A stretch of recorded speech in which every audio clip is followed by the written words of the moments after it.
All right, everybody, welcome to the Geeze. Welcome to the Geeze Cast. I thought you were looking up a listen. Welcome to the Geeze Cast. I'm your host, Jorge Lopez. You already know what it is, aka Chocolate Thunder, aka the local thought, aka your boy. It's your boy. I'm here with the first guest on the first episode. Basically, let me explain the rules of the show. I try to interview people as high as possible, as well as I can. The guests have the opportunity and the option of being high. Maybe not as high as me, but they can choose to whether they want to or not to be. So, let's continue. So you have every single lyric of Taylor Swift memorized. You didn't even introduce me. Oh yeah, Hello. This is Julia Edith Rios. Or Julia Edith Rios. And she will not be getting high. She won't be getting high. She did decline. I did ask profusely, but she's stubborn. She has stated on the record that she would only get high to impress somebody. That's true. And Julia doesn't like me. She is just my best friend. That's true. Okay. Go on. What was the first question? You have every single Taylor Swift song memorized? That she's ever written? Yeah. Or on this album? How many albums do you have memorized? Okay. Let's go with that question. Alright. I have pretty much every song on... I'm holding up Folklore. One of the exclusive covers that I bought the first week. Yeah, pretty much. I have pretty much every song on here. There's 17 songs, so I have these memorized. Okay. I have every song on Lover memorized. Alright. Every song on Reputation. Every song on Red. That's 4 albums. Most on Speak Now, not all of them. Okay. Most on Fearless, but not all of them. And only a few on her first self-titled album. Okay. So not all of them. And then she does have other songs, like the song that she did for Cats. I don't have that song memorized. Yeah, I don't have, like, some of my favorite artists that have done songs for movies. Like, I don't have those songs memorized, too, you know? Yeah, but I have most of them. To be fair, though, I've grown up with Taylor Swift, so... So we were talking about her lyrics, right? Mm-hmm. And how good she is. There is another person, besides Kendrick Lamar, who I also think is a good lyricist. There's another person who I think matches them, and it's Juice WRLD. Have you ever listened to his songs? No, but that's not the name I thought you were going to say. No? Who did you think I was going to say? Because when you were like, there is another one who I think can match her, my mind... Yeah, let's say both of our options. Okay, in my opinion, the best lyricists that I know of are Taylor Swift, honestly, truly, and Billy Joel, I think, writes really honest and vulnerable lyrics, and he doesn't write music anymore. Yeah. But I think he's incredible. Okay, the people that I have is Kendrick Lamar, number 1, and the number 2 is Juice WRLD. Kendrick Lamar, because I feel like he's such an important voice right now, and I feel like history and just the world right now. So, like, I feel like all of his lyrics, people can relate to them. Like, so many people, especially people who, like, people who are suffering from what he's talking about, basically. Mm-hmm. And Juice WRLD, because he, like, I feel like he got the modern generation so well, of, like, the young teen, or, like, the young 20-year-old living life, not knowing what to do in life, and, like, or, like, the young person suffering from, like, depression or mental illness, you know, like, what it's like to live in society now. Juice WRLD nails it and what it's like to, like, all the songs are, like, about people he loves, like, what love is like now. It's like, I feel like he gets it. And he also improvs a lot of his songs, so a lot of it comes, like, from the top of his head, and it's like, it just comes, like, it came, like, naturally. It's pretty crazy. So those are the 2 people I have. Yeah, I do agree with Kendrick, and especially because I did a activity with my students. Yeah. Because the first unit is about narratives and stuff, so I decided to do this narrative activity with music, with songs. Yeah. And so we did do a Kendrick song, and most of the students know who he is, and they were just talking about... I don't like that. Don't like what? The smoke in my car. Okay, so everyone, the way I'm getting Geeze is with it's with a pen, obviously. For those of you who do get geezed, my geezers here, you guys know what the pen is, alright? It evaporates very quickly. It's like vapor, like it's not. It doesn't make any smell, you know, like, and it doesn't even get your eyes too red unless you're like going hard on it, alright? So like. And we're going to Christian Hobby Lobby. Oh yeah, we are going to go into Hobby Lobby during the episode, but that's what it's for. You know, you can be a little bit geezed on the down low. Oh, and geeze is for weed. For those of you who are real, it's the first episode, so you guys might not know the lingua, but geeze is weed. You know, and getting geezed is getting high. So that's what we do. I am getting geezed off of a Starbucks Grande Ice White Chocolate Mocha No Whipped Cream. That's true. And I'm also drinking the same exact drink because I didn't want to choose my drink. I told her to surprise me, or I told her you decide, and she got mad or something. I don't know.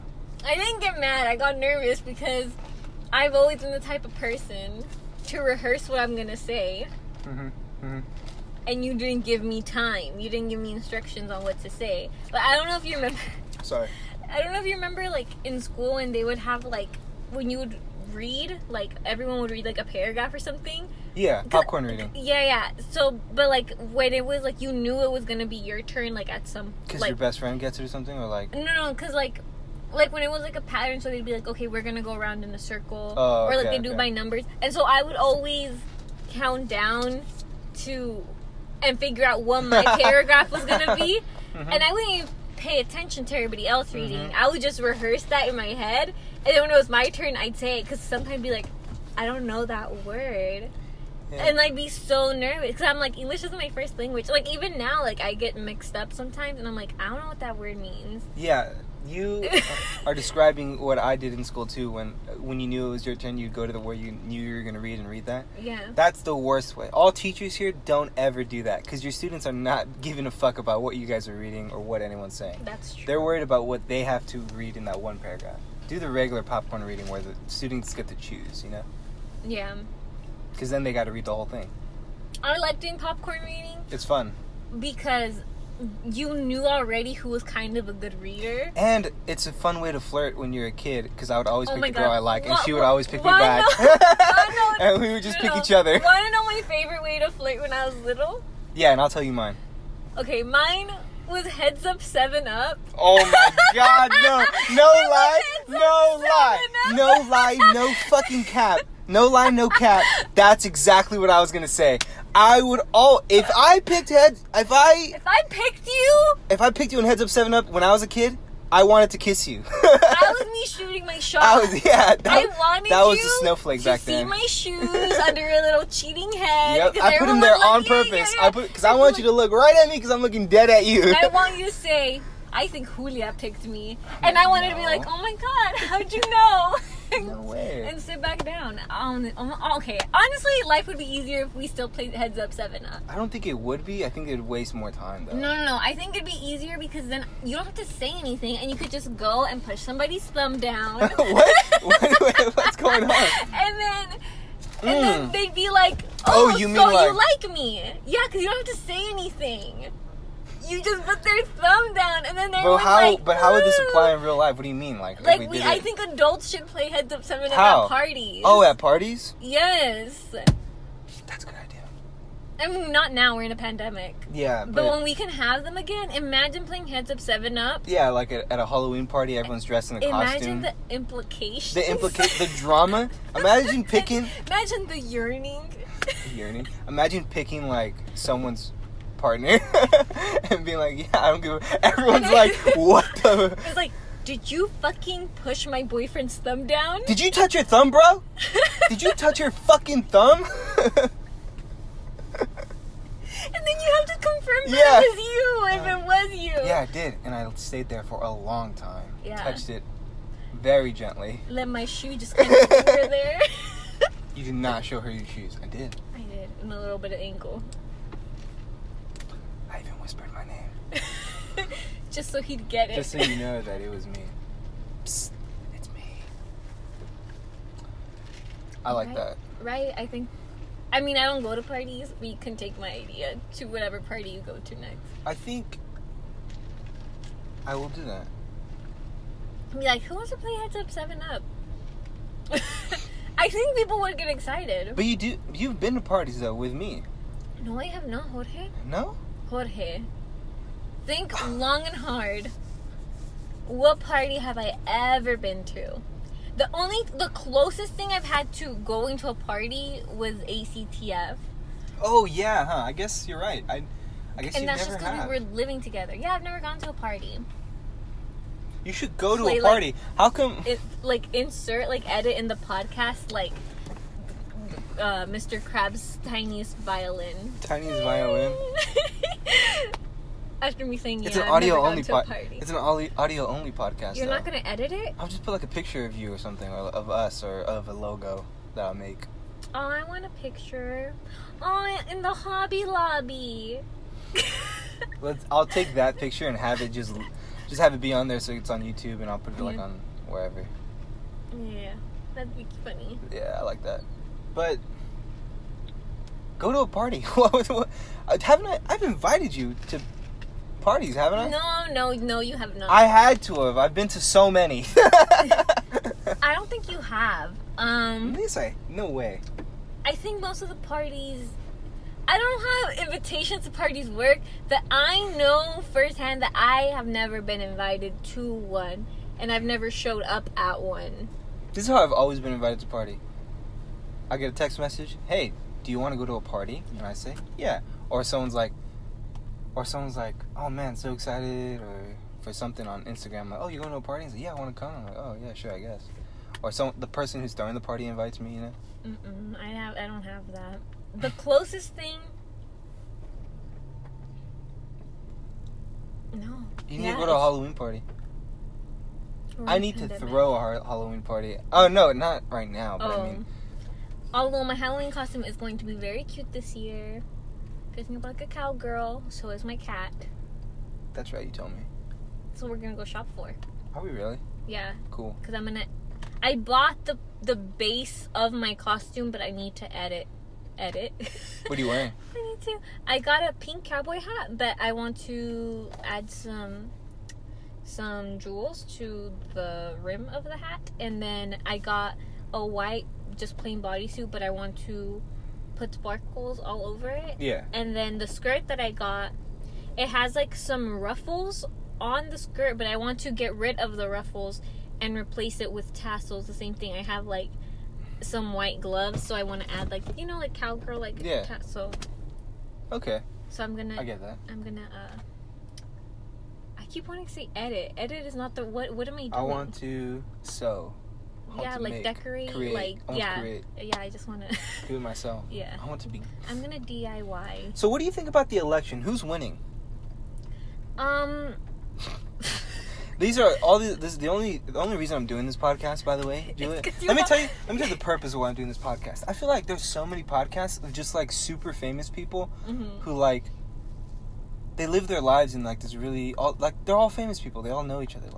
I wonder what the public thinks, you know? So that's why I'm doing this podcast. For people who wonder, what do 23 or 22 and a 23-year-old think in life right now? I will be 23 in 9 days. And I am 23, and we live different lifestyles, and we're different. We do people. have very different lifestyles. This exactly. is true. Different personalities, different ways of viewing life. Do you think that people are how the fuck are they friends when they? I think so. I feel like when people knew us in college, they would see us and they would be like, "Oh, they're dating." But I would also feel like the more they got to know us, they're like, "Oh, they're not dating." Yeah. So why are they near each other? Yeah, because they obviously don't really like each other. Dude, that's honestly how I think most of our professors kind of saw us too. Because we would always argue, and I feel like they were they're not actually friends, are they? And it's no. You called me a sexist idiot, I feel like, in class one time or so. In all classes. In all the classes.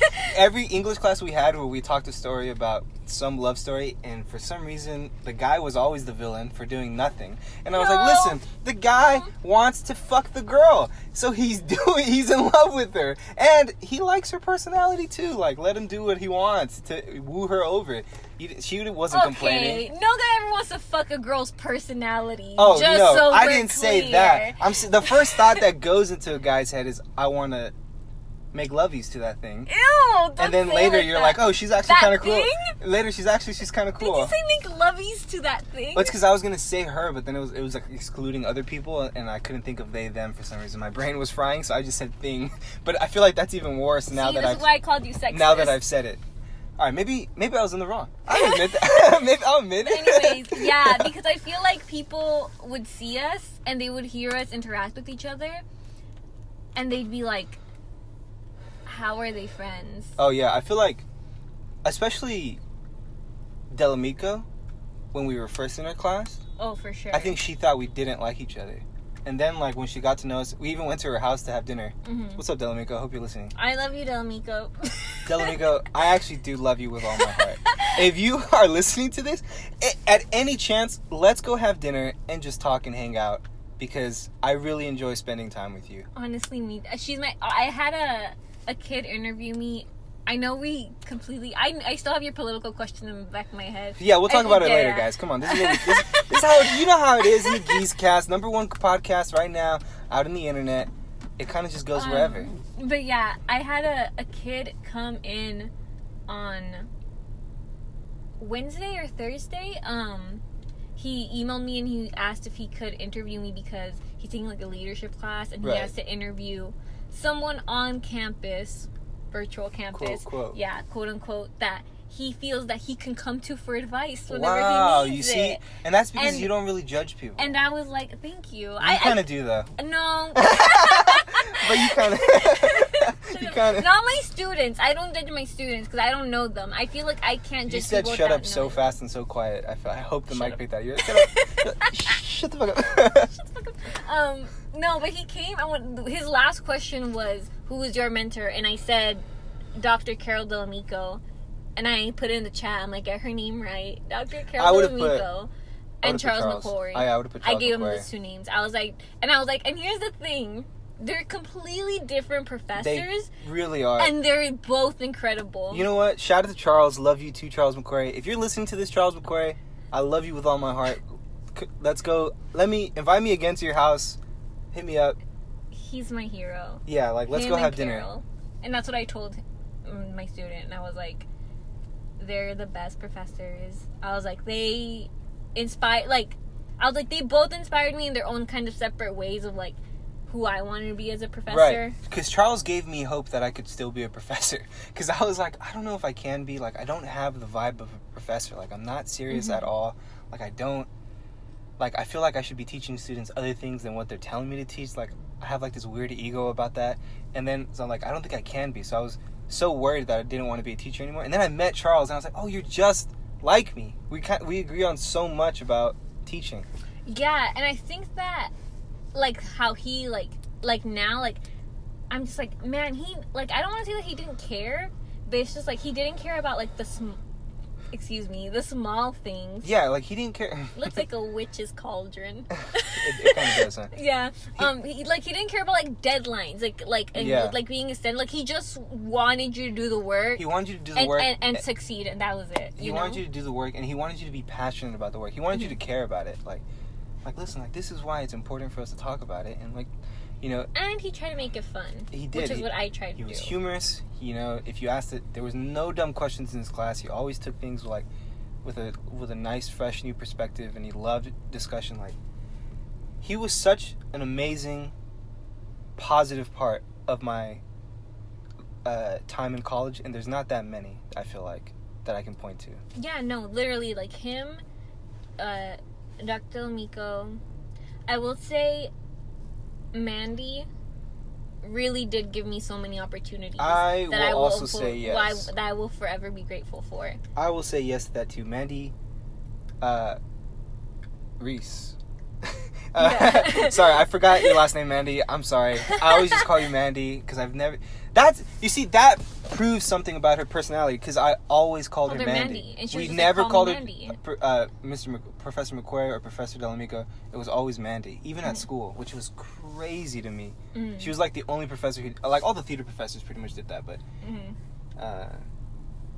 maybe except Judd. But she was the only professor that was like that. And she was like, and I know that's like probably like a controversial statement. Yeah, probably her other professors in other departments are like, you let your students call you by the first name. Yeah. But she has such a like, we're all in this together, like we're all on this earth together. And you together. know what? I think that's what theater is. It's a like, community like thing. It's just a community.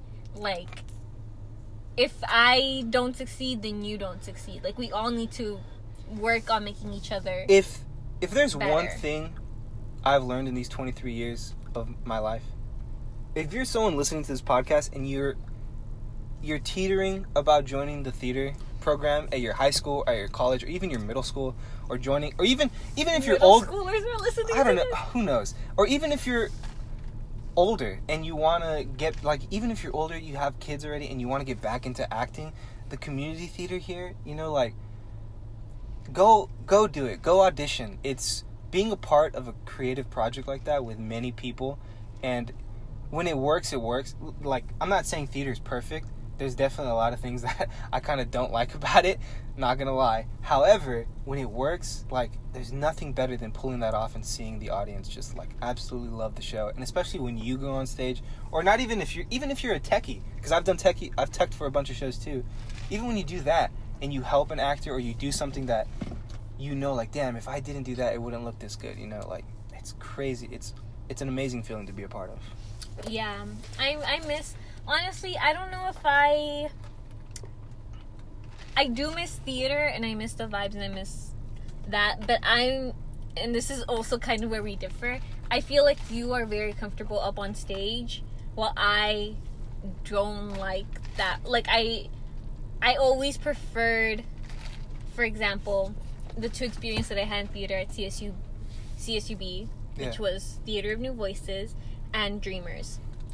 I had a lot more fun Theater of New Voices knowing that, okay, these are my words and I'm in control of it in this aspect, and I'm just going to sit back and let them do their thing. Yeah. As opposed to when we did Dreamers, I had so much fun, like, editing the script and stuff. Yeah. But then when we had to perform, I was so nervous. I was like, this is not for me. Like the big stage? Yeah. And even, like, the small projects, like, for Mariela Senior Project, for Dakota Senior Project, I was like, I do not like being on stage.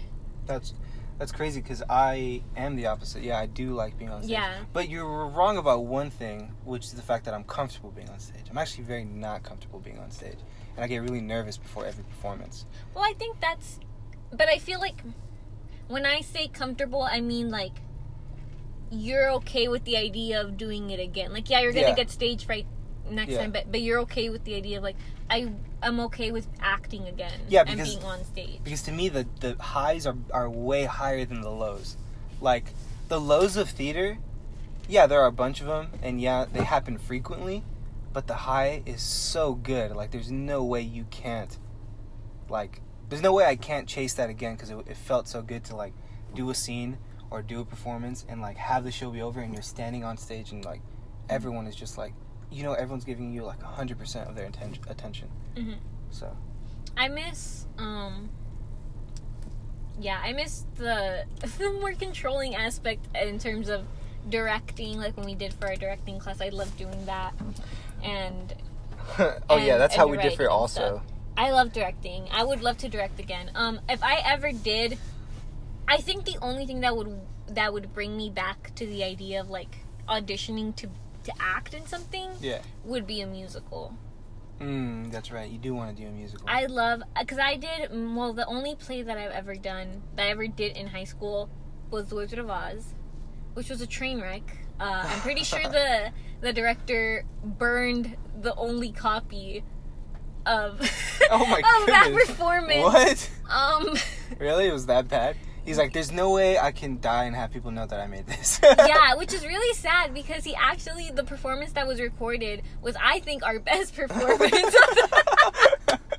Oh my gosh. And that's because my improv that night was incredible. Oh, that's impeccable. why. And it never is. You know I don't like improv. And I wanted proof of that performance. That was, like, the most packed night. It was the second day of performances, and I like that energy. But and then I was supposed to be in 2 other musicals in high school. So that was my junior year. Senior year, I was supposed to be in The Little Mermaid and the 25th annual Putnam County Spelling Bee. Yeah. And both of those got canceled, as I have told you. That sucks. Which is sad because we were weeks and weeks and weeks into rehearsals for both of those shows. Always really sucks. Like, I'm so really glad that's never... Oh, wait, it has happened to me. Yeah, that has happened to you. Oh, my goodness, it has happened to me, and I can't even say it's happened. I feel like I can't say it still, you know? What? That I was casted in that show, and then it got canceled. Okay, I was casted in... Basically, before COVID hit, right before the pandemic, I was casted as, like, one of the leads in a show. Like, a pretty big role, which has never happened to me. And then it got canceled, and I was really sad about that. So I do know what that feels like. Yeah, because I was gonna be Ariel. Exactly, yeah. And I was gonna be Olive Ostrovsky. Laura was also gonna be in the 25th annual Putnam County Spelling Bee. She also worked really hard. My best friend Araceli. That was just... That could be a whole podcast in and of itself. Trust me, you'll be on a later episode where we talk about just all of our theater stuff. The rise and fall of what could have been Arvin High School's 2015 production of the 25th annual Putnam County Spelling Bee. That's crazy. Well, anyways, back to the election. What the fuck do you think is going to happen? Do you think Biden's winning or do you think Trump's winning? And who are you voting? I am voting for Biden. Okay, shocker. The English major who was part of the theater in college is voting Biden. And lives in California. I'm voting for Biden because I don't want Trump to win. Do I think he's going to? Unfortunately. No. You don't think he's going to win? No, I want Biden to win as well. And yes, I will say on record, yes, I am voting Biden. I have to. There's no way at this point. In the beginning, when Donald Trump won, I said, look, maybe he won't be that bad, all right? Maybe let's give him a chance. Dave Chappelle went on SNL, and I love Dave Chappelle, one of the greatest comedians of all time, the GOAT. Shout out Dave Chappelle. When he said, let's give this guy a chance, I agreed with him 100%. Did you? No, because I was so... You knew already? I was still... It's just hard to be like, let's give this guy the benefit of the doubt when that whole week my best friend in New York, who is Muslim, was telling me about all the experiences she was already having. And I was like, fuck. That's also part of the reason why I was so doubtful in the beginning, too, because Hannah, who another one of our best friends, probably will be on the second episode, is Muslim, and she's like literally one of the sweetest people I have ever met. That's true. And cares so much about others. It like cares so much about her family and stuff. It just surprised me that somebody could say something like that, you know, on stage in front of millions, and have someone who's completely innocent suffer because of it. So, no, I didn't want to give him the benefit of the chance, but hope was holding on and let me give Trump a chance in the beginning. It took like a week for me to fucking take that away, okay? And there was no way. I was like, there's no way anybody can vote for this guy again, right? And the more time kept passing and the more headlines kept showing up, I was like, that's it. He's done. He's not winning again. And now we're at the election time. We've seen like the last of the debates. We've seen like everybody knows it's election time. The ballots are coming in. And I don't know who's winning. And I don't think it's Biden. That's what I was saying, that when you said, who do you think is going to win? And I said, unfortunately, I don't think it's going to be Biden. And here's why. I think the way that our country is set up with the Electoral College, you just need unity, you know? And we don't have that. And we don't have that because so many people are still adamant about not voting for Biden. Exactly. And even me, I am super adamant about not voting for Biden. Like you're gonna like kind of just like fill in the bubble. But I'm gonna fill in the bubble with my eyes fucking closed, okay? Because I don't want to vote for this guy. Biden. I don't want to vote for him. But you're gonna. But I have to vote for him. Because how could you possibly tell me that Trump deserves a second term? There's no way. There's no way. And then I think, and that's what I was telling my mom too. She was watching the vice presidential debate with me this week. Right. And she was all like, and do you think that people are gonna vote for her? As in, like, and I was like, Harris, I will vote for. And I was like, I'm like, I guess. I hope. I mean, that would be really cool if they did. And she was like, I just don't think that Trump is gonna lose. I don't think so either. And I was like, Mom, isn't don't that say that, knock on wood. And she knocked on, like, my bookcase, and she was like, I don't think this is doing anything. Isn't that a sad thing now? I feel like when Obama and... Who do you go against? Bush? Or something? Who do you go against? I don't know. I was little. Look, whoever the white guy Obama went against was... When that was happening, I felt like both sides thought, man, my guy has a good shot of winning, and if it happens, it's okay if the other guy wins. I felt like people who were voting for Obama would have been okay if the other guy won, I felt like, you know? I don't know. I was too young. I don't know what the politics were. Because the guy was a politician, at least, right? Oh, it's okay. We'll just go through another Republican year where, like, a few years where, like, some stuff changes, but nothing... It's like, he's not going to do anything too bad, like all the other Republicans have done. Mm-hmm. And then Trump got elected, not a politician at all, doesn't know what he's doing. Everyone's like, it's okay, he's a businessman. He knows how to run a business, you know? America's a business. I'm like, first off, that just scares me even more because I work for a huge business and they don't give a fuck about me, all right? So why would I want America to be run like something that I know doesn't care about me, you know? I don't understand that. So, whatever. Yeah. I don't know, but I just know that we're kind of... And maybe it's true, but I don't remember ever feeling like America has been as divided as it is currently.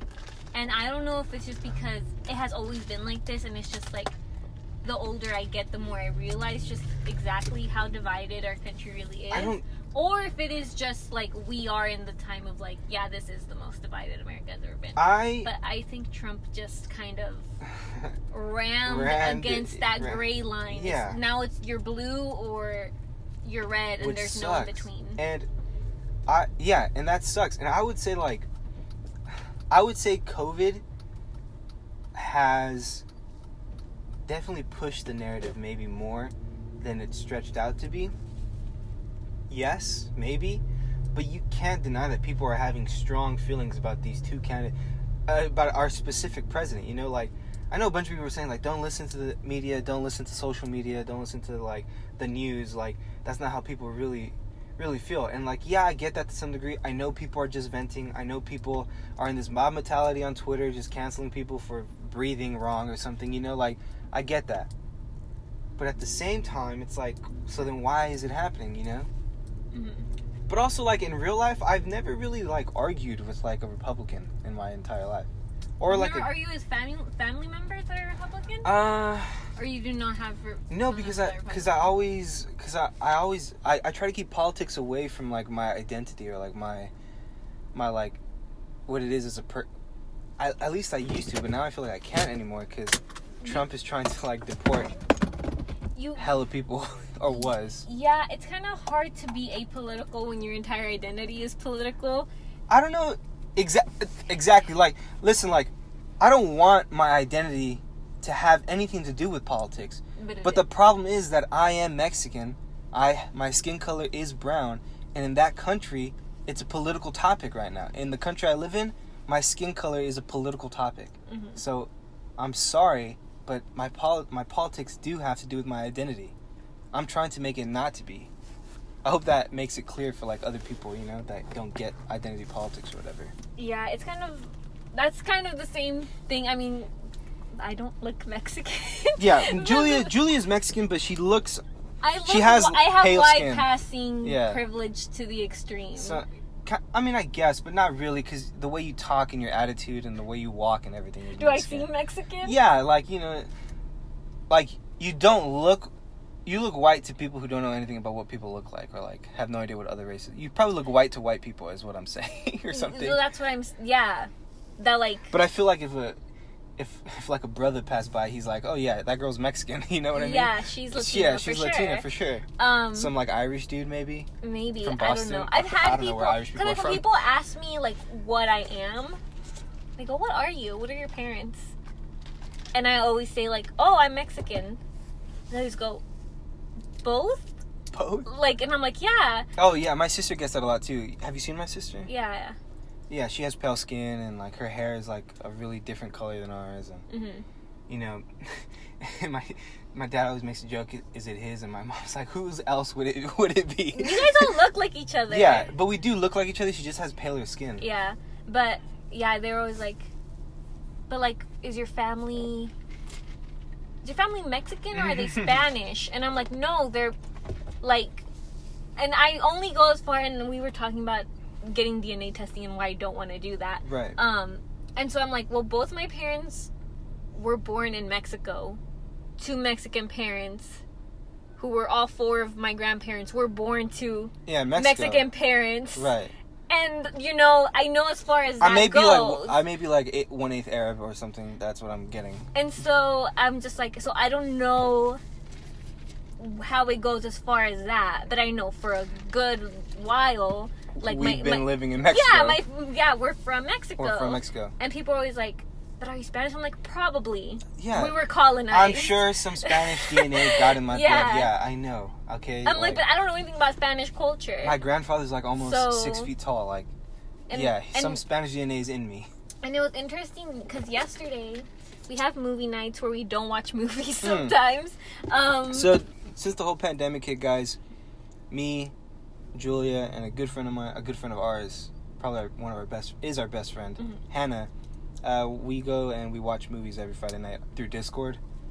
But sometimes we just sit there and talk for like 3-5 hours or something. Yeah, and we were talking, or Jorge mentioned yesterday in conversation that he doesn't feel like he's connected to his culture as much as he wishes he was. Yeah. And I was thinking that I feel more connected to Mexican culture than American culture and American values, and that's because my parents are super traditional and conservative, and like we were kind of talking about with you this whole idea of like, oh, like my friends were like, what do you mean you've never snuck out of your house? And I'm like, well, my parents are really strict Mexican parents, and they're a woman. I'm their daughter. Right. I'm not gonna leave. And like the same thing with like, oh yeah, I asked my parents for permission and I still have curfew and I still live at home because I'm not married. Yeah. And people are like, what? Like, this is America.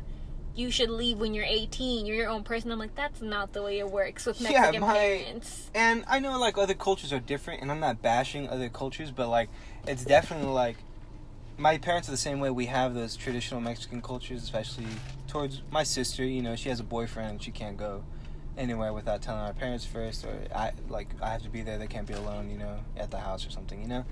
And I get that, but at the same time, it's also like in America, my sister's friend, she was like taking the bus or whatever to like our house, and I was like, oh, does she need a ride back? And she's like, oh yeah, you want to give her a ride? I was like, yeah, like let's all go, I'll give her a ride. And then I was like, why is she taking the bus? Are her parents not home, or they don't have a car? And she's like, oh no, yeah, they're home and they have a car. I'm like, yeah, I never that would never happen. Like in movies when the white parents just let their white kids go wherever they want, and they never, and I'm just like, hello? Like, I was literally talking to, and this is a little bit different because my madrina, my godmother, I forgot how to say the word in English, sorry, that happens to you. You forget some words in these. My madrina she's Puerto Rican. Okay. But we were talking about my type of lady. She's very pretty, but she's very happily married to my padrino, sorry to say. Damn. But we were talking about Stranger Things once, and she was all like, white parents just don't care about their kids. They just don't care about their safety. She was like, this whole plot wouldn't have happened in a Latino household. Yeah. And I was like, you know what? You're probably right. Because, like, the parents were always like... Like, The Fault in Our Stars, I'm like, what is she doing out with him so late? It's already dark out. She would have gotten her ass beat by my mom or whatever if she was my sister. Yeah, I think Mexican... But you know what? I think that it comes from a place of protectiveness and love. It does. And because that's just how it was back then. The woman, like, didn't work or whatever, and, like... she needed to stay home, and like they you know. Yeah, I was just gonna say, because like I don't know about you, but my mom, I've never had a sleepover at anybody else's house. Oh, yeah, my parents didn't like that if I did that. But I've done it before. But it wasn't until, high school. I've never had a sleepover. I'm 23. I'm going to be 23. I've never had a sleepover at somebody else's house. Yeah, you're 23. I'm still 22 for the next few days. But how long is this? It's been 40 minutes. Yeah, keep going. I need to pee, but I'll say this, and then we'll pause, go in, and then we'll start over in the Hobby Lobby. Yeah, and I'll just connect the two. But yeah, and then what was I saying? Oh, because my mom was always like, nunca sabe, una nunca sabe. Like, el diablo nunca duerme. That's what she always told me. The devil never sleeps. Oh my gosh. That's hard. Oh. That's a bar right there. Bars! That's a fucking bar right there. I'm gonna get that fucking tattooed on me. And it's true. I might get that tattooed on me, no lie. And it's like, true. For what? And my mom, for sleepovers, and she'd be like, I don't know, she's always, her and my dad, you never really know somebody.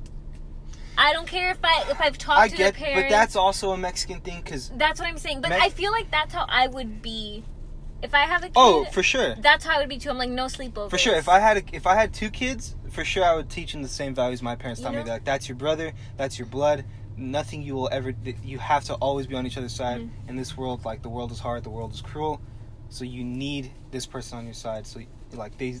Never betray your brother, never harm your brother, never, My dad was always that same way, too. He was like, the only people... Well, he was kind of...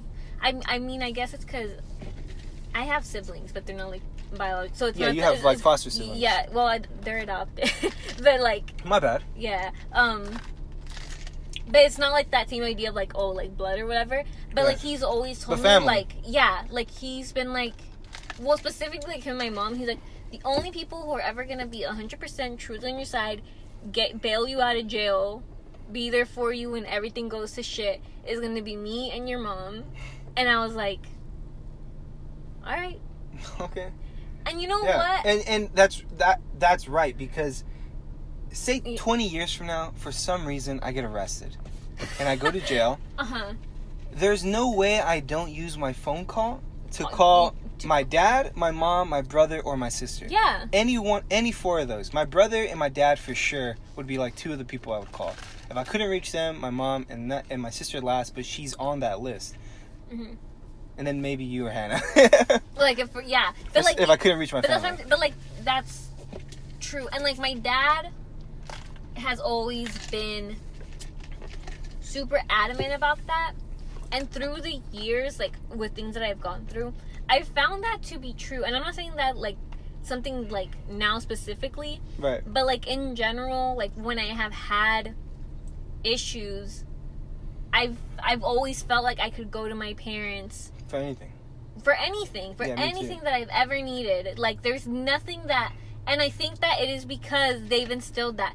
Everything they do is because they love me, and they're the only people in this world who 100%, they love me unconditionally. That's I feel like that's probably the basic core of the Mexican family tradition, is that you love your family unconditionally, no matter what, even if they're the worst person in the world. This person has killed like 50 people. He went to the war or something. Like, he fought for his country, but he did some like illegal shit. Like, he's still your family. You love him unconditionally or something. Yeah, my parents love me so much. Like, even when I'm, like, really... And I think, I don't know... Even when I'm really annoying. Yeah, well, no, I was gonna say, even, like, when I'm, like, really, like, sad, and I'm like, oh, like, no one loves me, this and that. Like, I think back, and I'm like, no, my parents do. Yeah. And it's kind of also the idea of, like... And then, like, there's a thought in my head, like, well, they have to. They have to. But it's, like... But no, but, like, whether they have to or not... Like, they really do love me unconditionally. I know that they would both fight for me. Like, physically actually fight. And my dad has told me that, too. Like, if anyone ever does this to you or that to you, I will murder them. I will literally murder. Like, I will commit harm on them. Yeah, he's like, I will literally kill them. I do not care. I'm okay with going to jail. It's kind of crazy. He's told me that before. And you know what? I believe him. I've told my sister that. When she was getting older, I told her, if anyone hurts you, Musita, tell me, and I will end their life.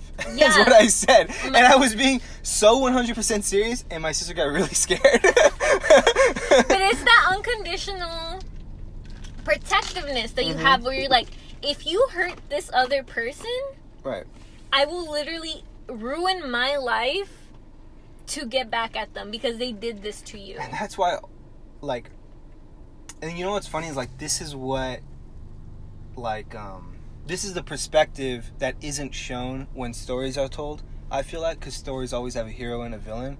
It's like, yeah, but you don't really get that, maybe, like, why is the villain going after this vengeance role? Why is he hurting so many people? It's like, maybe because somebody, like, hurt his family members or somebody hurt him. And, like, his culture is that if someone does that, under no circumstances do you let them get away with it or something. You know, it's like... Yeah, I've never understood, like, you know, like, in real life, like, when someone does something bad and then their family members are like, oh, I forgive you for, like, what you did to my son or my daughter, whoever it is. I can't. I couldn't. There's a video. And also, it's not like theirs to forgive anyways. Like, the only person could be like that person who's not there anymore. Yeah, like, I get the stories of vengeance. That's why I love revenge stories, because they're so good. I want to write a revenge story where the person going after revenge wins. Like, that's what I want. Because usually revenge stories always end with, like, oh, and, yeah, at the end they forgave each other. Yeah, I don't like that. Not that I don't like that. If it's done well, I kind of like it, but, like, or, oh, yeah, like, revenge wasn't all that. Like, you don't really need revenge to seek it. I feel like something that did that very well is The Last of Us. That Last of Us Part 2. I know people hate that game. Oh, my God. I know so many people hate that game. I know it's a controversial statement, but I feel like The Last of Us Part 2 story is actually really, really good. Maybe not as good as the first one, but it's definitely better than people are giving it credit for. I would say Ellie deserved better. Did you watch all of it? I didn't play the game, but... You watched all of it? No, I read the synopsis. Let me explain to you. Okay, say what you're going to say, and I'll defend the ending. Here's why. Yeah. And it's so funny. Hold on, I'm going to say this. If I keep mentioning my students, it's because teaching is all I do with my life. But I told my students' next assignment is they have to write a rhetorical analysis on whatever they want. So, but it has to be something controversial. And someone is choosing to write about... They're doing the rhetorical analysis on The Last of Us. Part 2. But that's not why I read it. I read it because...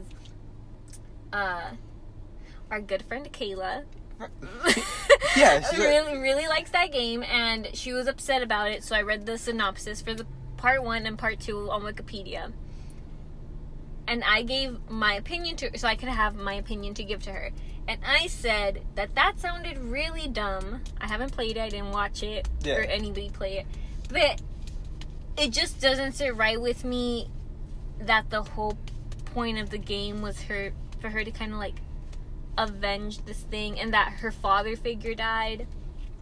Yeah. All this bad shit just happened to this character that I don't know and only read about in a Wikipedia article. And I was like, and all she does is just like she's on her own at the end. She doesn't even get her love interest. She basically loses everything. She loses everyone and everything. Yeah. Whereas, like, that doesn't seem... I think the hero, who is her, deserves better than what she got. Okay, well, let me defend the ending, because I love the ending of The Last of Us 2, and I love the story of The Last of Us 2. I have to pee. Should I keep talking, or should we do it later? You keep talking, but we can walk inside the Hobby Lobby, because I don't know where the bathroom is. Okay.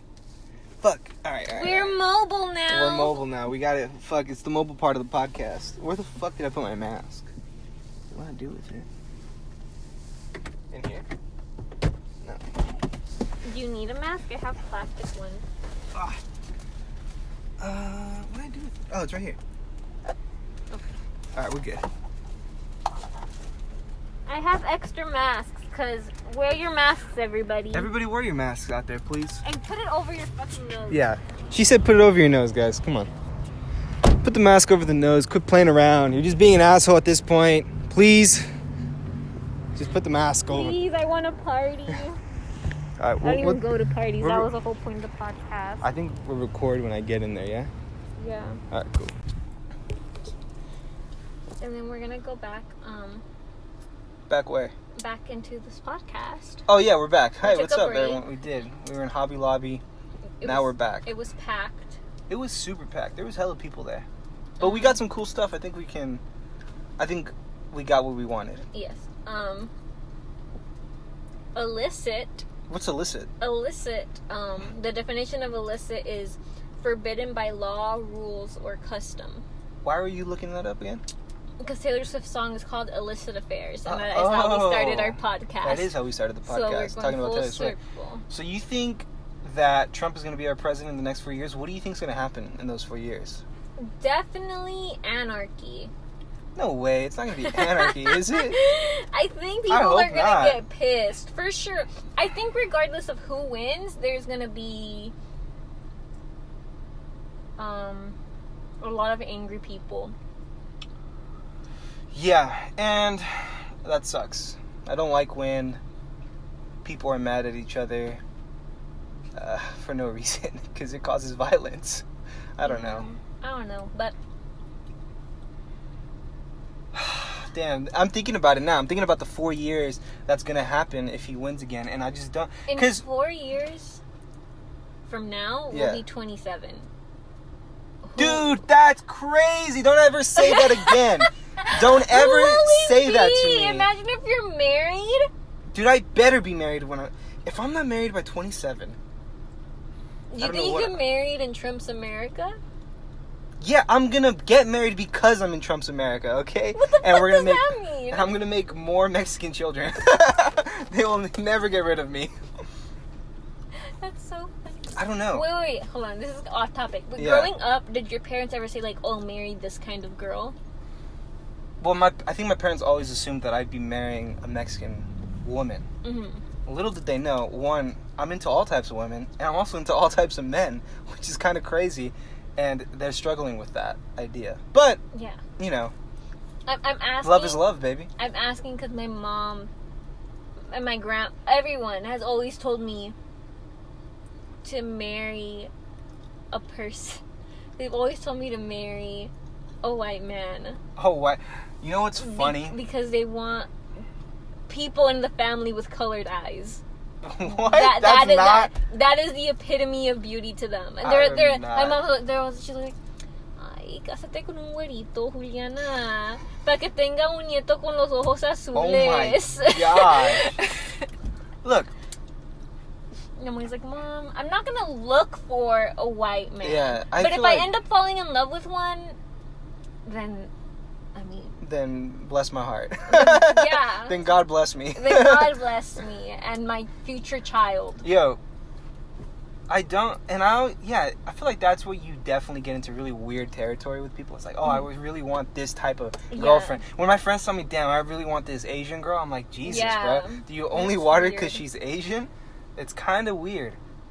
I mean, look, I'm into Asians too, but I'm into all of them. I'm into every girl. Yeah, but like, there's different types of beauty. It gets to a point where you're like fetishizing certain people, especially when you're fetishizing them for the intent of, oh, I want my baby to look like this. Not only that, but I know we're saying this, but to their point, I would not deny someone fetishizing me. Yeah, for sure. If you're hot, fetishize me all you want, dude. I also want to sleep with you if you're hot.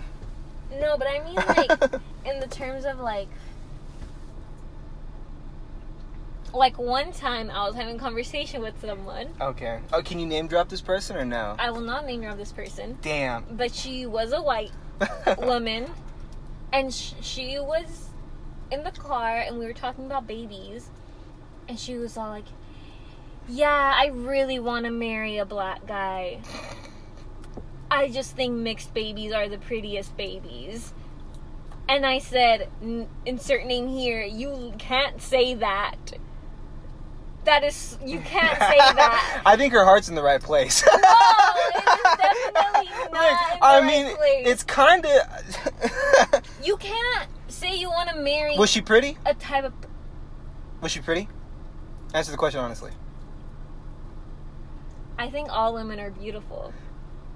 Oh my gosh. Answer yes or no, please. I think all women are beautiful. Alright, well, if she was pretty, I'm pretty sure nobody was complaining. And no black guy was probably complaining. You want me to text who it was to you? Yeah, text it to me. And then I'll be the judge. I'll say. But I think...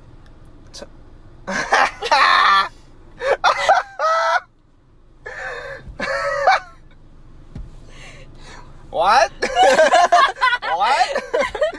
Don't ever... Let's not talk about this anymore, because I know that person, and I don't want to think about it. So, I think... You have to tell him that you read... He laughed because he read the name. I read the name of who she was talking about, and it wasn't good. So, I think that... Yes, that's weird. And I'm not picky. And I'm single right now. Hint, hint. Hint, hint. Everyone listening.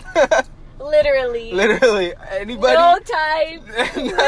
Like, no one's in my DMs. Like, you're gonna have my attention 100%, I swear. Oh, we should ask them. I'm still not convinced about the whole, like, if a girl DMs a guy, doesn't matter who it is. Julia doesn't think that if the girl texts first, that the guy would reject. All I'm saying is this. I'm not saying it's impossible for a guy to reject a girl if the girl DMs first. I'm just saying that the woman has a significantly higher percentage of getting a yes than a man. I would say all women, if they text any man and said, hey, do you want to smash right here, right now? You have a 50-50, you have a 55% chance of them saying yes. If you're beautiful, you have like a 90% chance of them saying yes. Now, a man, if they did that to any woman, they have a 14% chance of getting themselves blocked and never talking to that woman again. And like a 50% chance of like getting exposed on Twitter and being called a pig, okay? I'm not saying that it's wrong or right. I'm just saying, statistically, from my experience, and I'm moving my hands like an Italian right now because I really believe what I'm saying, women have so much power if they text first. You guys don't understand. All you women, if you're lonely on a Friday night and you want some dick, text a boy you think would say yes, and I guarantee you he's not going to be mad that you asked. Okay. Even if he says no, if he says no, he's not going to be mad that you asked. Okay, but you said text a boy you think would say yes. Yeah. And I think a lot of us know who would probably say yes. Yes, but a lot of time, it's not the person that we actually want to sleep with. And what I have to say to that is that, yeah, the person you know would say yes, that's a 90% right there. Easy 90%. That's a solid bet right there. I'd put my life on 90%. But the ones that you want to sleep with, but you're not 100% sure that they want to sleep with you, that's a 55% chance. What I'm telling you is that a 50-50 is pretty good for getting some dick. Pretty fucking good. That's a coin flip. It's a coin flip and some change, bro. That's like a 30 cent coin. Flip that shit. What? Yeah, because it's 55%. Okay. I guess. Don't ask me to do math. I won't do it correctly. That's all I'm saying, and I think I'm right. I think I'm 100% right about that. Answer in the comments. Sound off. Yeah. And it's different for everybody, I know. But trust me, ladies, you have a much higher percentage of them saying yes if you text first. And I'm not saying women should text first. I'm not saying men should text first. I'm not trying to impose any gender roles, or I'm not trying to break any of them or whatever. I'm just saying, statistically speaking, cold hard facts, that I'm right. And yet, I got no snowflake. Listen. Got no snowflake. I had my little noodle emoji ready to send back. That shit was on the off chance that my manifesting has been working, which it hasn't. But yours is... Oh, Jorge found money right now. I did. I found money. On the floor crazy. In the Hobby Lobby. I don't know why. Because God wanted you to buy your crayons. That's true. That is true. I didn't even check how much it was. I think it was like $5. That's good. Which is cool. But yeah. Have you ever tried manifesting? Like honestly manifesting? The only thing I'm honestly manifesting for is happiness and Florence Pugh. And that's pretty much it. I mean, same thing. I'm pretty sure Florence Pugh is the same thing. Yeah, like if I found Florence Pugh and we... That is happiness. If we just fell in love, that I'd be happy probably for the rest of my life, you know? But, I don't know. So far, it's not working out for me. It's cool, though. That's fine. It's fine. I'll just be here. Manifesting. I'll just be here manifesting, looking out into the ocean, wondering what it would be like.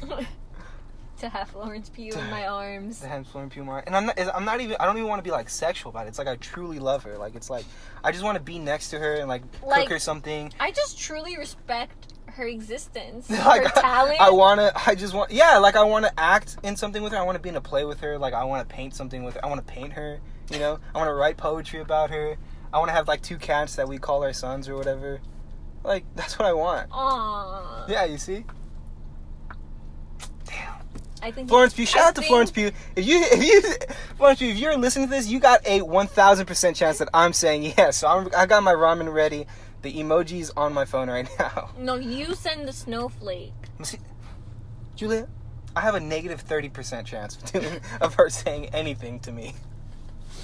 I just wanted the snowflake. It was a 24-hour trend. Now it's gone, but... I know, now it's kind of annoying. Yeah. If a girl sent a snowflake to me right now, I'd be like, oh my god, you're not funny. No, I'm just joking. That proves the opposite of what you just said, which was that they had a very high % chance. Look, I know, that's why I said it. Okay, let me explain something to you. If you're listening to this podcast and you've made it this far, and you know me in real life, but you don't really, really know me, you kind of just know of me, understand that in every situation, in every conversation I'm in, most of the time I will just do what I think would be funnier if it was like a TV show, or if somebody was watching, you know? Like, even when things kind of go bad, I think it's kind of funny. And sometimes I say things that completely contradict what I just said because I think it's funny. I think it should be noted for anyone who doesn't know you that we've known each other for 4 years. That's true. On multiple occasions, I have seen you laugh in the most awkward and tense situations. Like what? I'm not going to say. No? No. You can't think of one that you can say on the podcast? No, I don't want anybody to call me out. Take a risk. Don't have... No, like, once we were at a get-together. Okay. Yeah. We hang out with friends all the time. And there was an argument going on. Okay. Yeah, and you were just in the corner, looking back at them and simultaneously looking at me, making faces like, are you seeing this? And just kind of laughing about the whole situation. Yeah. Which was a very tense and awkward situation. Because what made them start arguing was me. I said something. Why are you getting into the specifics? And they both had very strong opinions on it, which I knew. and look, it's just the way I am, okay? I don't really take anything seriously. I like towing the line between, like, what's funny and what's not. I like when there's tension in the room sometimes because it's so funny. Like, when you can just cut through it with your hand or something. So, I'm sorry if you've known me and I've done something that has made you uncomfortable or has made you think this guy is weird or what the heck am I listening to? My bad. I mean it with good intentions. I bit the inside of my lip and it hurt. You alright? Yeah. Okay. But, yeah, I just wanted to clarify for people who don't know you that you have done that multiple times. I have done that. That was just one example. I've done and probably more that I haven't been around for. I think the reason I do that, I try to look everything into, like, a positive light, or at least into, like, a funny light, into a humorous, you know, a humorous way. It's just so I don't get angry at things, you know, because I have had anger problems in the past. When I was a kid, I would be angry, like, all the time, so, and that's kind of how I learned how to deal with it. Like, comedy and laughter is what made me, like, really, like, kind of not take life so seriously.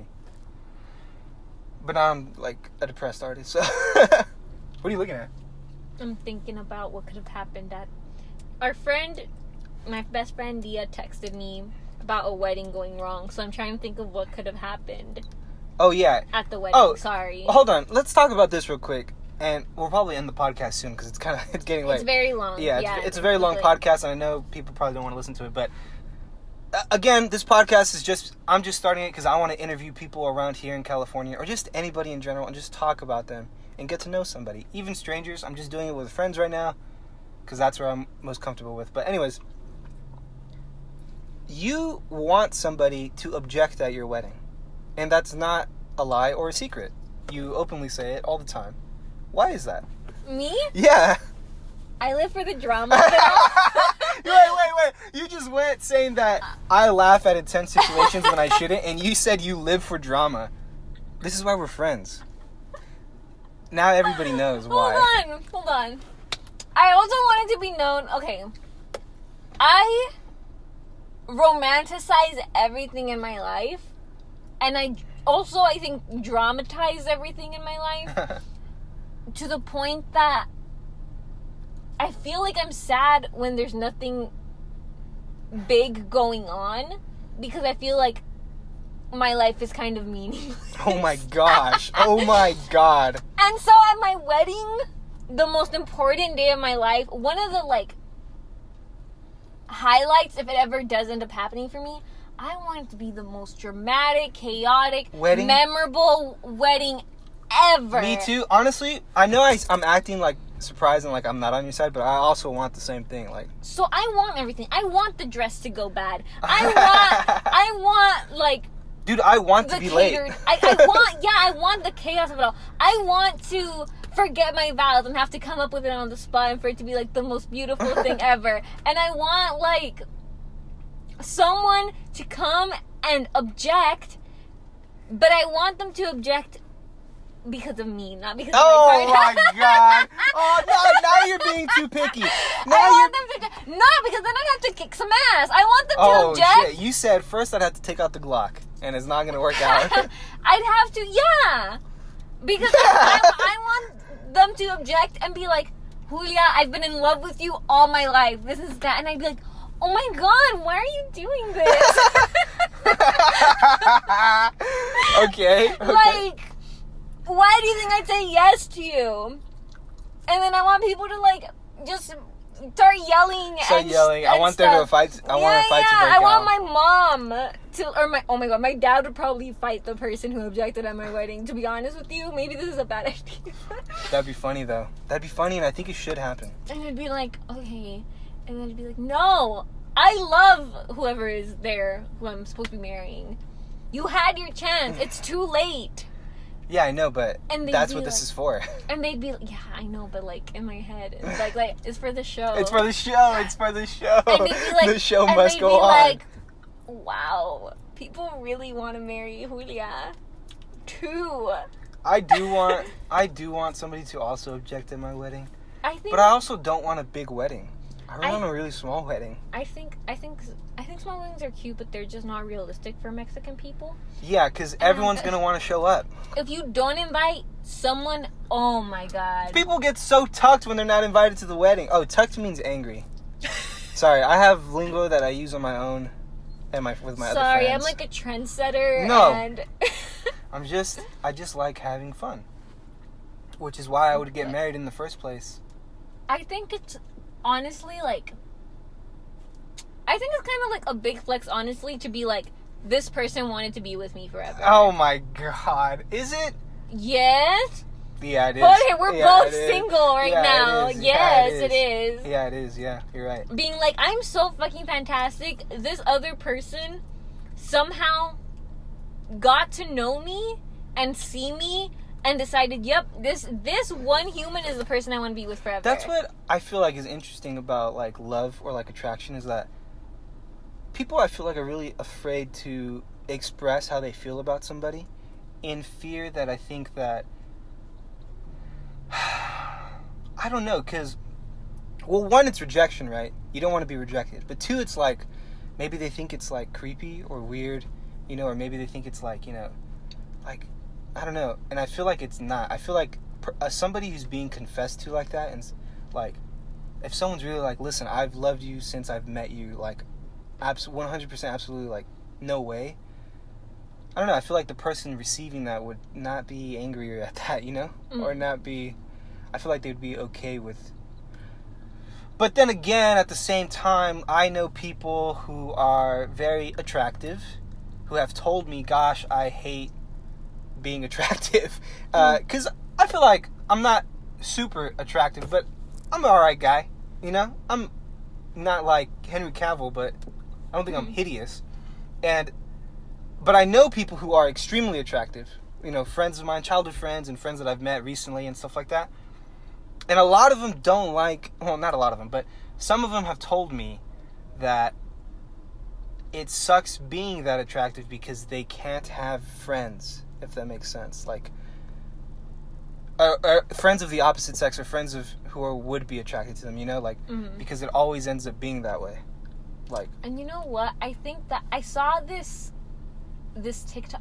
Can you believe this is the first time I am addressing TikTok in this podcast? Wow, we've gone this entire podcast and not even talked about TikTok and how we're obsessed with it. I know. I'm referencing it just because I saw this TikTok. It's just so long. I promise I'll wrap it up. We'll keep going. No, we'll leave the audience with something to think about. Yeah, okay. And the TikTok was just like a person staring with like the text, and they were like asking people to put in the comments, like, when was the time that you realized you were actually attractive? And I was like, huh. If you've never realized and it, I was like, you gotta figure it out on your own. Like, huh? And like people in the comments were saying things like that when they were like, when I started to realize that none of my guy friends just wanted to be friends with me, or they were saying like, oh, when I realized that not everybody got free stuff from the stores. Oh my goodness. And when I realized that not everyone got drinks for free. Things like that. Right. And I was like, I've never had that experience. And other people were saying like, all these comments are making me realize I'm ugly. And stuff like that. Yeah, because I have a friend. And I had a friend in high school. We were best friends. We went to Hawaii together. And he was a tall, white dude, very muscular, played sports, very kind of like hard worker guy. He went to the military, so he had a uniform. He went to the Marines, which is like an extremely difficult part to be. A difficult job to have, I guess. So even when we went to Hawaii together, people would take pictures of him because they thought he was famous. Like these weird tourists would take pictures with him. And it's always like that. So many girls would ask me about him. So many girls would like be like, "Oh, hey, you're friends with this guy, right?" And I'm like, "Yeah, so I'm friends with that guy. Here's his number. Here's his Instagram." You know, like it was always like that. So it's like that but that's like the 1% of like extremely attractive people. Yeah, but like that's what I'm saying. Like I feel like you have to be really, really attractive to get to that level of how you said of self-awareness to be like, I know I'm attractive. Yeah. Because all these things have happened to me. Because people tell you. And it's like, I've gotten compliments on myself, yeah. But it's not like every day it's happening to me. This guy that I know, every day some girl was coming up to him, or every day some girl was laughing way too hard at his jokes or something, you know? Every day, like, somebody was trying to get close to him. So it's like, you know, he always had DMs or whatever. Like, if he DM'd somebody, it was always like an instant reply back. So, like, that's what we're talking about, I feel like. Yeah, neither of us have had that. But, like, yeah. And then I also think it's kind of hard when you do like someone who's on that level of attractive. Yeah. Because then you're like, what do I do? What do I do? What do I even do when you look like that? You know? Yeah. Because then I think, yeah. That does suck, huh? That's kind of where I'm at right now. Like, it's like... I'm just like, Yeah, because that's happened to me in high school. There was this girl, beautiful. I went to Independence High School. I'm not going to say who it is, though. I went to Independence High School in Bakersfield. Beautiful, beautiful girl that I always was attracted to. And it wasn't really because she was beautiful. I really just liked who she was. She was very funny. She was very smart. She was always very nice to me. And she liked to read. And I would always read in class. I was kind of like a loner in class. I would never really talk to people. And I would just read in class. And we would always talk about books because we sat next to each other. And I didn't know what to do. I was like, I can't say, hey, let's go out and get coffee. Or like, let's go eat something or watch a movie because she's too beautiful. Like, it's just going to be like, oh, here it is again. Some random kid again always asking me, you know? And so. And that's why I won't DM first. And that's why I do DM first because it's like, fuck it. I'm like, it's going to be a no anyways. No, I'm just kidding. No, but I am scared of rejection. So, yeah, me too. Yeah, but it is hard when you do have a crush on someone who you know is attractive. Because, like, I feel like sometimes there are, like, people that you like. I don't know if this has ever happened to you when you like someone, your friends have been like, why? Well, hi. Yeah. But when you like someone that you just, like, there's nothing anyone can say because you know they're attractive because they know they're attractive. Yeah. And then you're just not on that level and you're like, well, now what do I do? Well, now you can't do, you don't do anything. What you do manifest. I do? You manifest. I gotta make something. I gotta build like a shrine. I gotta build like this art piece that's dedicated to you to even slightly impress you, probably. You manifest and you pray for a miracle. Dude, that's what I'm doing right now. Yeah. That's why I got a Bible by my bed. Pray every night. Pray every night. Florence Pugh fucking DMs me. Please. Florence. Anyways, besides Florence, talking about rejection. I'm not saying, like, rejection isn't the worst thing in the world. It is. That's how I felt. When I was in middle school, I got rejected by this girl, and I did not take it well. I was very kind of upset about it, and I was kind of like... I have different socks. Huh? I have different socks. You do have different socks, yeah. I was kind of upset about it. Not at her, but kind of at me. Because I had felt like I had ruined a friendship that I had with this girl. Mm-hmm. Because I never talked to her again. After I was like, hey, do you want to go out? And she said no. I was like, cool. I'm just never going to be a part of your life now. And I think that made her upset and sad too because we were pretty good friends. Mm-hmm. And so, like, I wish I knew the perspective that I have now to not hold that against somebody or hold that against myself to, like, do that. Because, yeah, it's going to hurt. But, you're not going to die from it. It's just gonna feel like you died. It's gonna feel like you died, but you're not going to. They're partying over there. All right, last topic, and then we end the podcast. What do you want to talk about? I think the last topic is just a reminder to wear your mask, wash your hands, vote for Biden, and just suck it up. And Jorge, those are my reminders. What would you like the people to leave with? I think I want people to leave with I hope you enjoyed the podcast. I hope you liked it. The reason why I'm doing this is because I want to talk to people and I want to interview people. And I kind of want to... I'm very curious about other people. I like talking to people and I like asking them about their lives and their opinion on things. And so, because of that, because that's one of the reasons, and the other reason is because I kind of want other people who maybe aren't as extroverted as me, and I did that in quotation marks because I'm not really that extroverted, but I'm definitely more extroverted than, really introverted people, like I'm not an introvert at all. I want them to be able to hear what other people are thinking as well. And maybe if people are, like, feeling lonely during the pandemic and want to know what everyone else is thinking, like, man, what is everyone else truly thinking? I just have social media. I just have the news. I feel so lonely. Maybe I don't really fit in or whatever. Like, that's why I'm making this thing. Because I want there to be this kind of sense of, like, okay, well, at least I think the same way. And maybe, like, I change my opinion about some things of something. Who knows? So, I hope you enjoyed it. Stay safe, everybody. Stay safe, everybody. Thank you, Julia, for joining the podcast. Of course. I very much appreciate it. Guys, next Friday, we're gonna have on another guest. I'm hoping it's gonna be Hannah. If not, it's probably gonna be the homie Chris. And he's a real one. So, thank you guys, everyone. Follow Julia at Julia Edith Rios. Julia Edith Rios on Twitter. On Twitter, and that's it. On Twitter, and that's it. You can follow me at JALOPEZJR97, I think is the thing. I don't know how to change the @ but that's the @ I have right now. I'll probably change it later. Thanks, everybody. Love you. Love you.